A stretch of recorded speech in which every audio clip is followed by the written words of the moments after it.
our beautiful bride, Miss Charlene Estabayo.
Charlie, babe, baby, mahal, love, darling, yan ang tawag ko sa'yo. Simula nung makita kita, na maglakad dito sa ISL, I saw everything. My future, the mother of my child in the future. That was the rest of my life right here.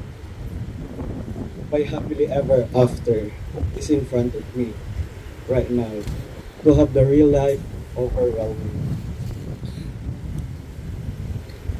It's only something God can direct, and I would never stop thanking Him for blessing me with not just physically beautiful woman like you, inside so generous and giving.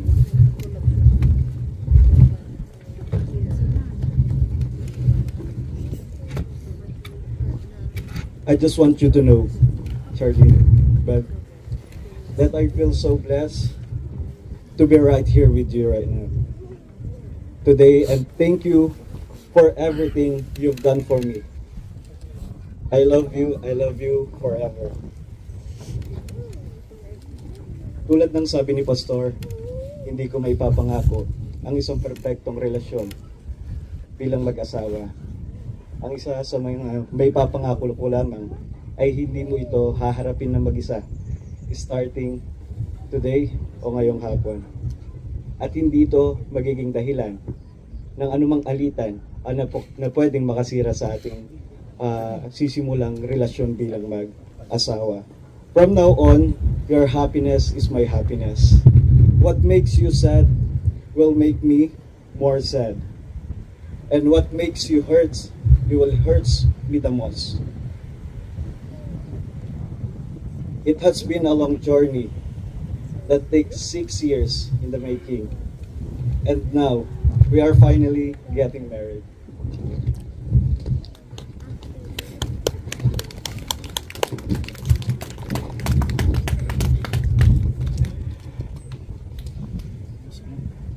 And it is a great love story because God wrote our story. It was exactly 6 years ago today or on December 25, when I asked you to be my girlfriend. And even then, I know in my heart that you'll be the same woman I want to become my wife.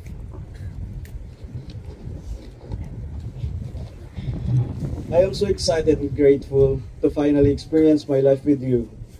We can now do whatever we want, sooner and later. We don't have to chat each other, call you later, or good night, or say good night. We can finally see each other face to face.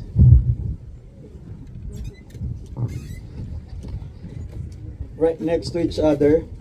Ja, I love you so much, and I will love you forever with all my heart. I love you.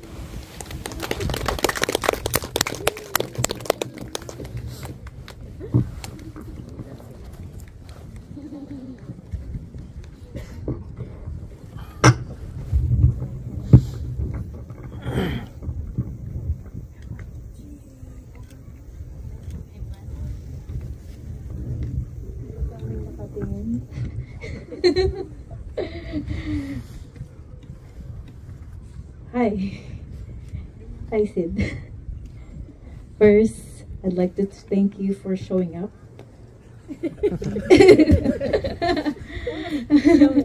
Well, you're here.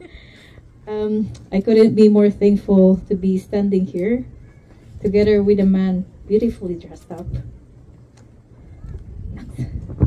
Love, I've imagined this day to come many times, and now we are here. Parang parehas yung sinulat natin. Kinopya mo, no? I've listened to my March song countless times. I have imagined you standing here in this gazebo, waiting for me to walk down in the aisle, and at the same time, my imagination just goes wild. Then I said to myself, that was the man standing right there, my future, my partner. It was just so freeing to envision our life together. I've started writing my vow many months ago, hoping that it will be the most best perfect vow. But I could be wrong. I realized there's no ideal vow nor love, only God's perfect love. And I promise to love you with the love of the Lord. You remember the time when I told you, feeling ko something every time I see you. There's just always something that I feel. Kahit nung hindi pa tayo, I realized that something was just a pure love. Natuwa ako sa sinabi ko. I have admired you as I have admired you as simply who you are. I thank your parents.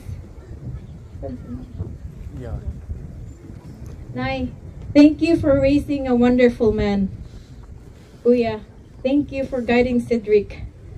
I thank your parents for raising a wonderful, loving, kind, generous, and respectful man. And of course, most industrious. Di ba yun yung award mo noong high school tayo? From first year to fourth year? Industrious. You're just a reminder how blessed that I am.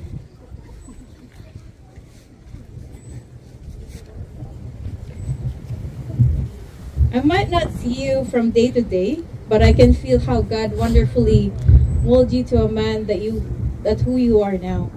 Thank you for making me feel that I am always enough for you and you are enough for me. Thank you for loving not only me, but my whole family. There are no words can explain how I appreciate your kindness and goodness to us. Thank you for making me smile whenever I'm sad. Thank you for accepting who I am. You've seen the best and worst in me, and you've stayed. Love, I vow to be there for you at all times, in good times and in bad times. When you're sick, when you're in trouble, up and down, left, right, I'll hold you tight.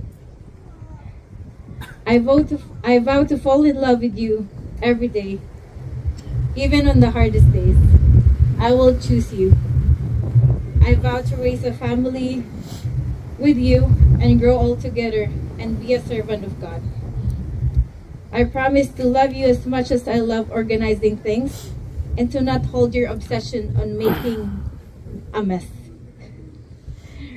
Pupunuin ko lagi yung soap dispenser para maganahan kang maghugas ng pinggan dahil alam kong paborito mo yung gawin.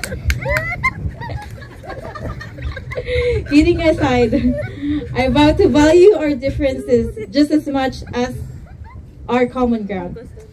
Madami pa po akong sasabihin pero baka abutin po tayo ng Pasko, so titext ko na lang po siya.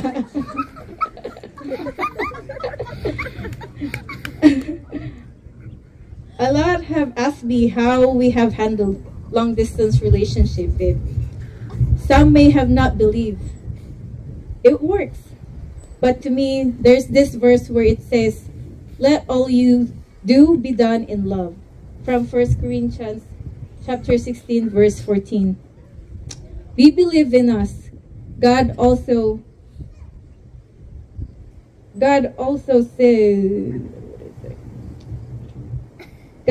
says nothing is impossible. That's why we are here, babe. Time can only tell when this long distance relationship will level up into short distance relationship. And I give my full trust in you. I just can't wait to come home and you'll be there waiting for me. Babe, in front of God, our parents, our families and friends, today and moving forward, I vow to love you with all that I am and all the days of all our life together. I love you.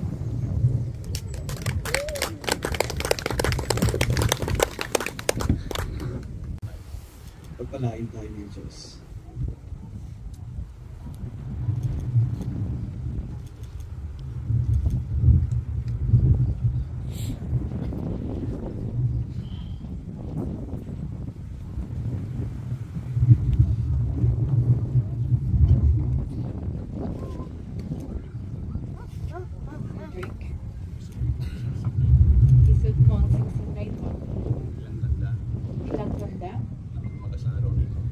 Mula sa araw na ito, ikaw lamang ang magmamayari sa aking puso.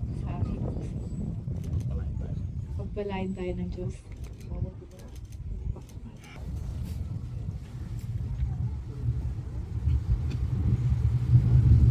Sa bawat kasalan, merong mga aras. Unang-una, ang simbolo nito ay prosperidad, yung kayamanang nagmumula sa Diyos. Ang pangalawa, sa kulturang Pilipino, maski nasa Canada si Charlie, ang kulturang Pilipino, ang ibig sabihin ng aras na ito ay magmula sa hapong ito, maski malayo si Charlene, i-entrega mo pa rin sa kanya ang bawat sweldo mo. Yun ang ibig sabihin. Kinsay na katapusan, sideline, lahat-lahat. Bakit? Kasi ang disenyo ng pag-aasawa sa ating kulturang Pilipino, ang lalaki ang magtrabaho, siya ang maghirap para sa pamilya. Nagbago na rin yun sa ating panahon, ang mga babae magtrabaho na rin. Hindi po masama yun.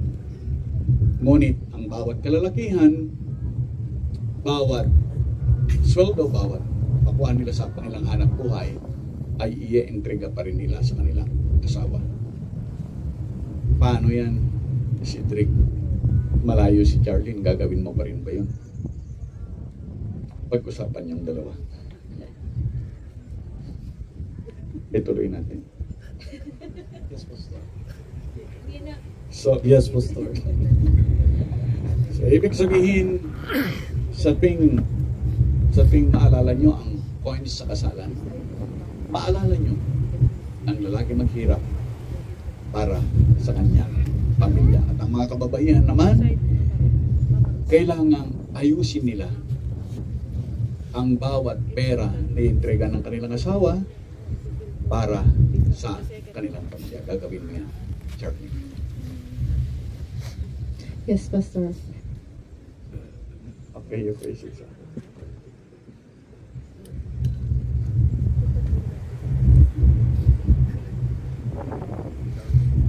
Charlene, tanggapin mo ang mga aras na ito. Ipapangako ko, lalayuhan ko na ang buhay pagkabinata. Maging seryoso sa responsibilidad na tatanggapin ko sa araw na ito. Magtrabaho, maghirap, para sa ikabubuti ng ating pamilya. Pagpalain nawa tayo ng Diyos.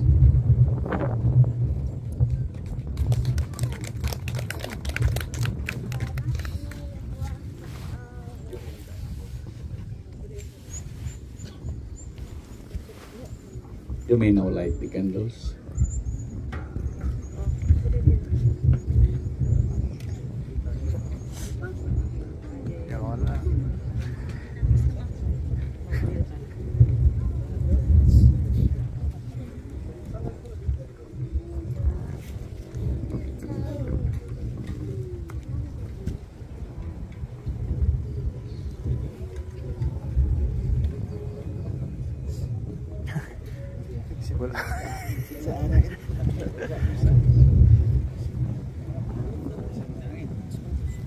Lamina ka ko.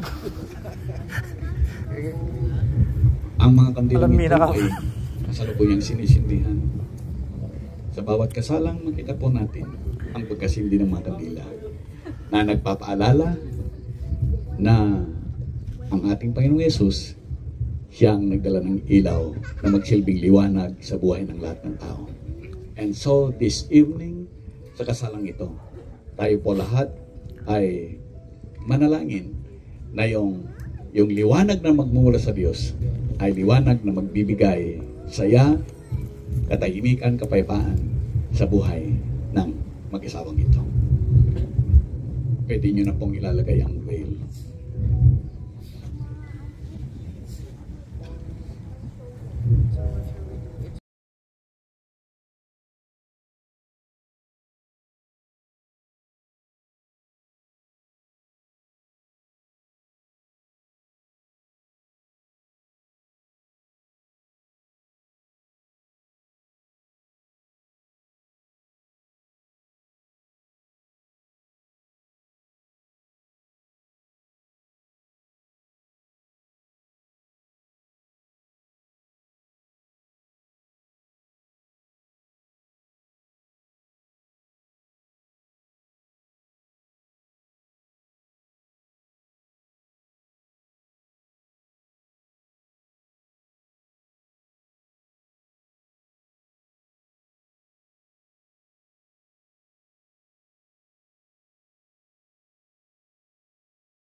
Ang responsibilidad sa mga balikat mo na maging asawa at magiging ama sa loob ng isang tahanan. Ang responsibilidad na yan ay ipinatong na sa iyong balikat. Ibig sabihin, katulad ng sabi ni Apostol Pablo kanina, husbands, love your wife as Christ loved the church. Nakahanda kang magsakripisyo, maghirap para sa iyong asawa at ang inyong magiging mga anak. Sana ang belo na yan ay nagpapaalala sa iyo sa responsibilidad na ibinigay ng Diyos sa iyo bilang asawa at magiging ama sa loob ng isang tahanan. Charlene, alam mo ba kung bakit ibinatong ang belo sa iyong ulo? Ibig sabihin, mag-umpisa na sa oras na ito. Again, I will say this. You will now under the authority of your husband. Start to submit to him. Sana maalala mo ang kahulugan ng belo na yan. Uulitin ko. submit to your husband. Ang pangalawa, Charlene, siguro pagkatapos ng kasalang ito o ilang araw, lalayo ka sa iyong asawa. Pansamantala. Huwag mong kalimutan. Be pure always. Anak, huwag mong dugisan. Mansahan ang belo na yan. Sa harapan ng Diyos, ibibigay mo ang pangako na ikaw ay manatiling tapat bilang asawa kay Cedric. Pagpalain kayo ng ating Diyos. Pwede nyo na pong ilagay ang cord.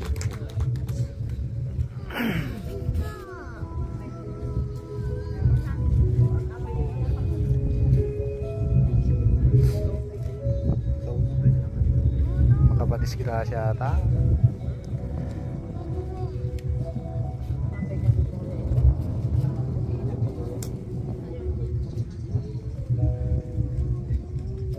Cedric and Charlene, that cord symbolizes infinity, the unending love binding husband and wife. Total love now pledged to each other like a strong cord that will never be broken.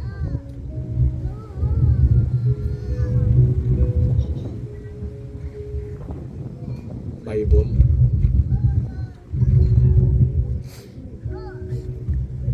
Pwede pang idala na ang Bible.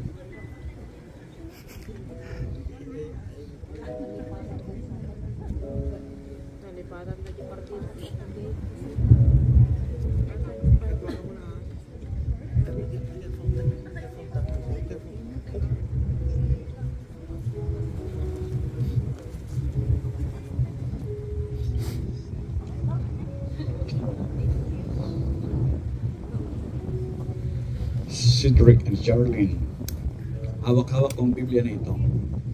This Bible contains the directions of your lives together as husband and wife. Darating ang pagkakataon na nalulungkot kayo. Darating ang pagkakataon na marami kayong katanungan sa buhay. O sabihin natin, darating ang pagkakataon na talagang masayang-masaya kayong mag-asawa. You will always need God. Maririnig niyo ang tinig ng Diyos na nagmumula sa Biblia na ito. Basahin ninyo. Maririnig niyo ang kanyang tinig. Maririnig niyo, makikita niyo ang kasagutan, solusyon ng bawat problema sa buhay. Makikita niyo ang mga alituntunin ng Diyos na dapat sundin niyo sa inyong buhay. Ang resulta, maging masaya, mapayapa, mamuhay kayo alinsunod sa kagustuhan ng Diyos. Tanggapin niyo ang Biblia na ito.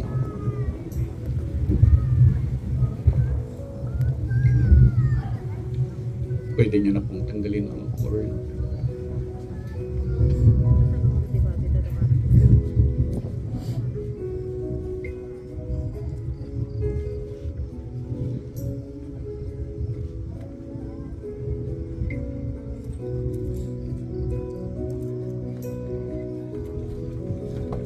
Ganun din na pwede nang tanggalin ang veil.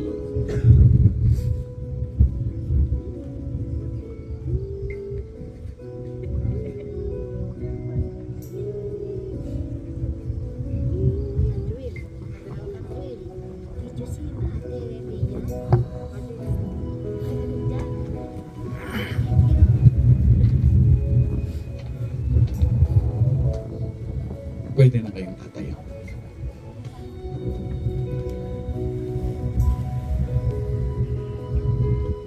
Inihiling ko po sa mga ninong at ninang na kung pwede pong pupunta sila dito sa harapan to be the sponsors of this wedding. At mag-umpisa po sa oras na ito, kayo na po ay maging pangalawang ama at pangalawang ina ng dalawang ito. Papangako nyo ba na pagdating ng panahon na kailangan po nila ang inyong tulong or any advice that you could make to them? Pangako nyo ba na nandiyan kayo lagi sa kanila, handang magbigay ng advices o anumang mga pangangailangan? Maraming salamat po. And so today, you will be witnessing the signing of this marriage certificate. Cedric, Charlene, hawak-hawak kong marriage certificate na ito. Itong certificate na ito lang yung certificate na hindi mag-lapse. Ito lang ang kontrata na panghabang buhay. Sa Pilipinas, walang divorce. Salamat sa Diyos. Alam niyo ba kung bakit? Sapagkat ang tinuturo ng Diyos, what God had joined together, let not man separate. Ibig sabihin, kapag pinirmahan niyo ito ngayon, goodbye pagkabinata, goodbye pagkadalaga. Pipirmahan niyo ba ito? Yes, Pastor. Yes, Pastor. Pipirmahan niyo. Sa harapan ng mga ninang at sa harapan ng inyong mga ninong, pipirmahan niyo, kusang loob, hindi na pipili. Ang marriage certificate nito, gagawin. Yes, Pastor.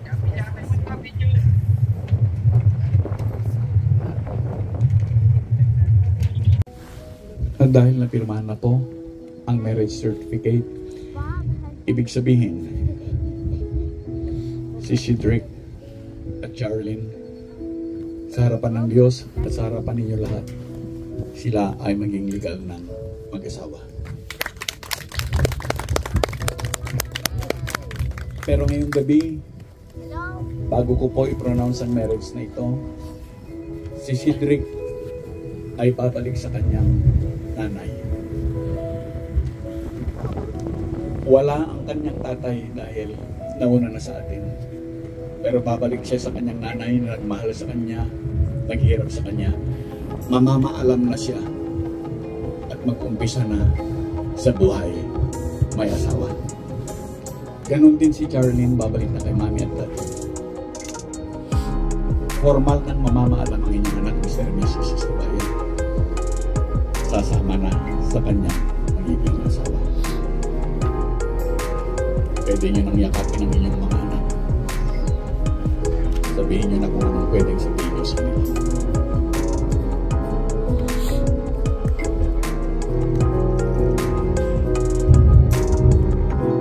Bagamat wala na sa atin si Mr. Melesio Apolinar, mamamaalam na si Cedric sa kanyang mami.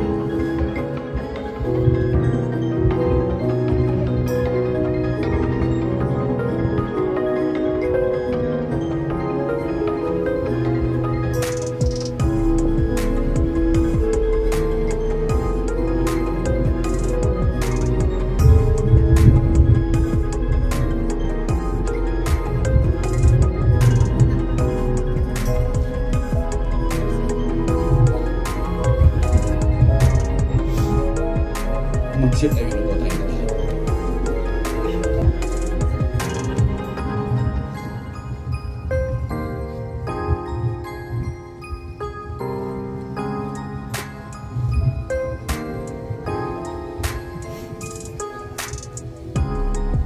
Yung mga candle bearers natin, sisindihan nila ulit yung mga kandila.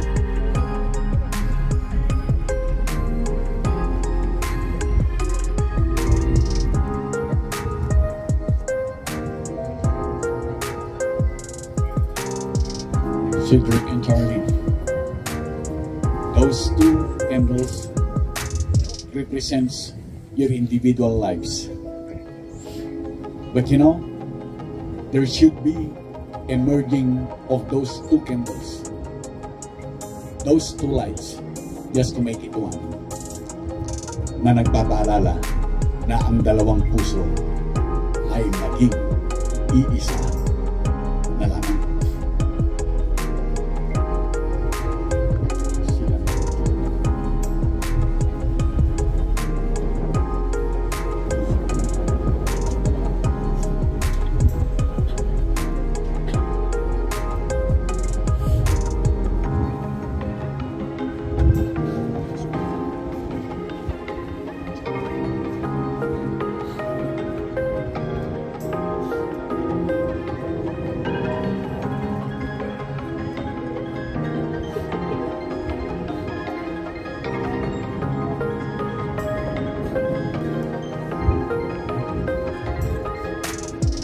Cedric and Charlie, haharapin niyo ang habang ng buhay.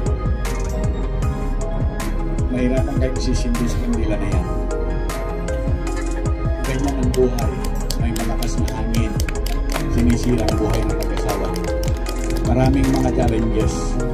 Pero alam nyo, yung center candle, yung ilaw na magmumula sa Diyos, manatiling nakasindi para sa inyo. Dear brothers and sisters, nasisindihan na nilang kandila and they will never give up before their God as husband and wife. Palakpakan po natin sila.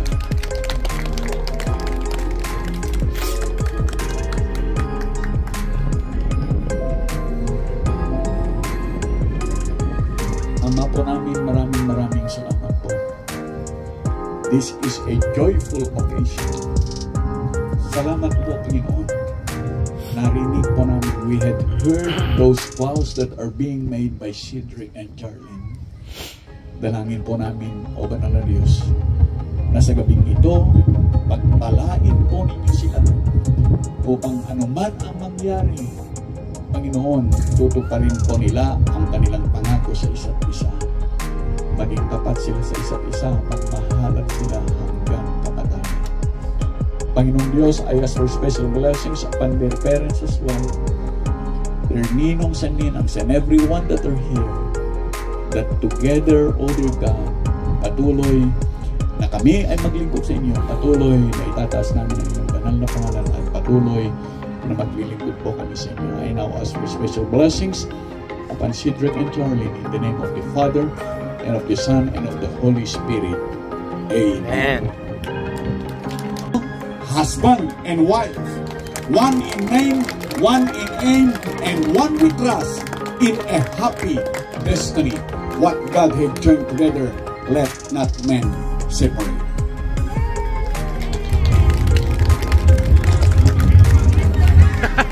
Apuradaw!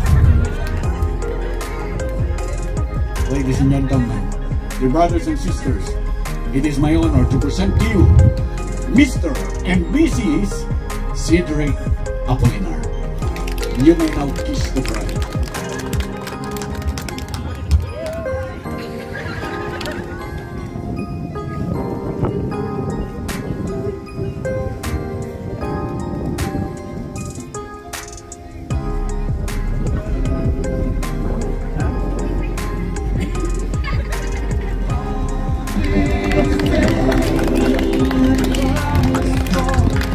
Muli po, palapakan po natin ang bagong kasal!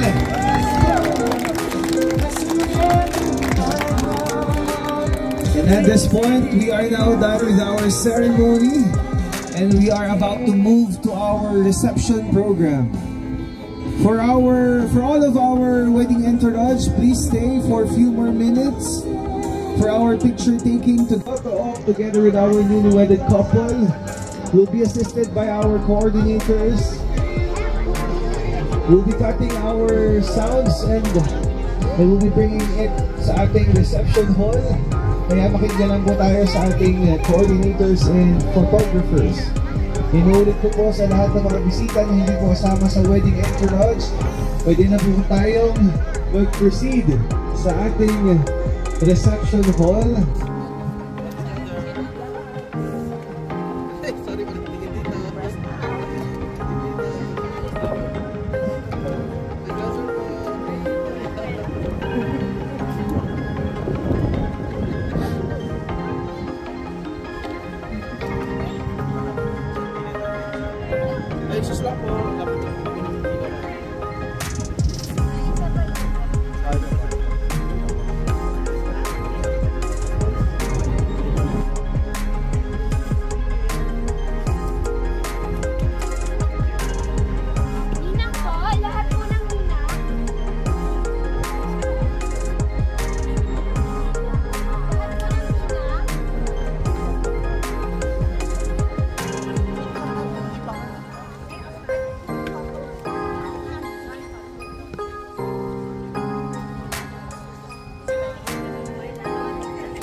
Kasya po yan, kahit sa harap lahat. Sige po, one line lang po. One line lang.